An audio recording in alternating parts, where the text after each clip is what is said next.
Right, following our reporters around the country today and issues under the spotlight, the Minister of Forestry, Fisheries and the Environment, Barbara Creecy, is leading the inaugural Biodiversity Economy and Investment Indaba at Birchwood Hotel in Boksburg. Our reporter Nozintombi Miya is on that story. Let's cross over to her. I know she is in fact joined by the Minister as well. Nozintombi, good morning to you. Thank you so much, Leanne, and you're quite right, the Minister is here with me. And we are at Birchwood in Ekurhuleni, and it is a hive of activity. It is high energy. It is day 2. You'll recall that yesterday was day 1 of the investment in Indaba, and we saw so many interesting products that were being harvested from nature, such as the sausage fruit turned into a sausage fruit gin, 43% alcohol of gin. So that was very, very interesting. And these are the issues that are coming up out of this biodiversity investment in Indaba, where they're encouraging ordinary people to utilize nature and turn nature into a different product that they can then use in the economy or to create businesses. And I'm joined by the Minister here to talk a little bit more about some of the outcomes from day 1 and what's expected in day 2. The big issue is around the white paper of the National Biodiversity Economy Strategy. Let's quickly talk about the white paper. Why is the white paper and it being gazetted so important around the revisions?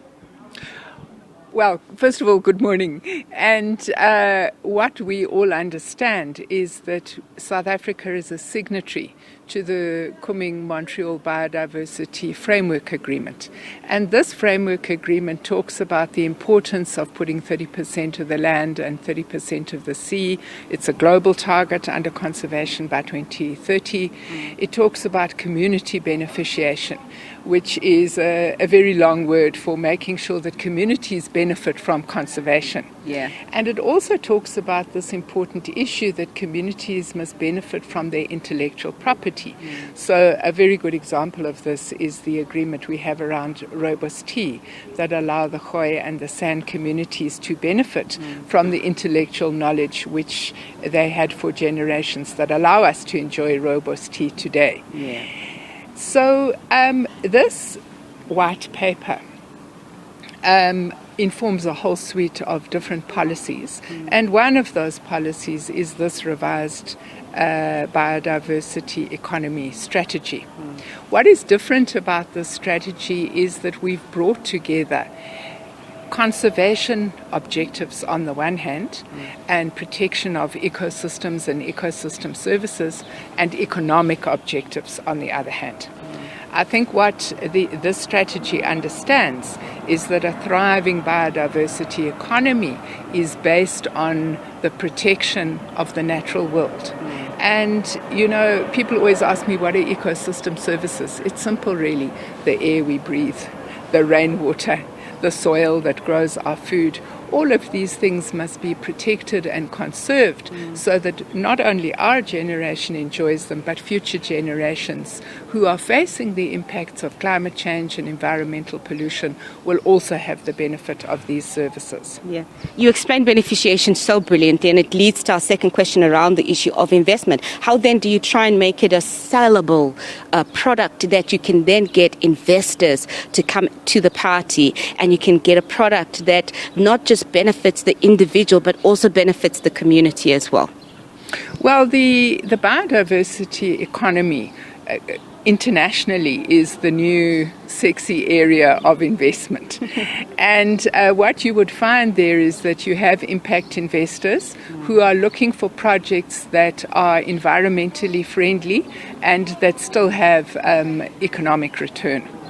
What we have, and you would have seen yesterday in the exhibition, is we have a whole range of entrepreneurs and projects which are environmentally friendly and at the same time are aimed at ensuring that rural communities benefit from the rich biodiversity which our country has.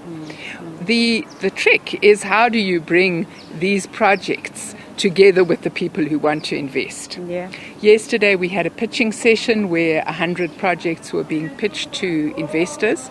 Going forward, we've set up the biodiversity portal. And we are working very hard with projects so that they must be bankable, not just ideas, but they must really exist so that investors who are looking for these projects have products in which they can invest. You're looking for a saleable product. How do you then try and get investors who are mostly in the urban areas to come to the party? That's what the portal is all about. So your rural programs with our assistance would be preparing these bankable projects, uploading them onto the portal. We have 12 already. We're working with another 150. So the idea is to develop this project pipeline. And obviously on the other side, what we have to be doing, and this is really what this Indaba is all about, is showcasing the work that is happening and saying to those who are interested in this space, please come and have a look and see what would be suitable for you to invest in.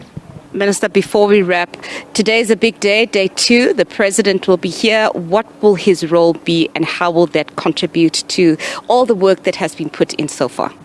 Well, I think we're all very excited that and looking forward to President's address this morning. I think that, of course, in this situation, we're looking forward to his wisdom about how we can take the biodiversity economy forward. And, of course, we're also looking forward to that message of support to say to our investors and also to our projects that at the highest level, this strategy has the support of the President. Thank you very much. We're going to leave it there, Minister. You've got a long day ahead of you, so we're going to let you go. We'll catch up with you during the course of the day. Very important points, takeaways, Leanne.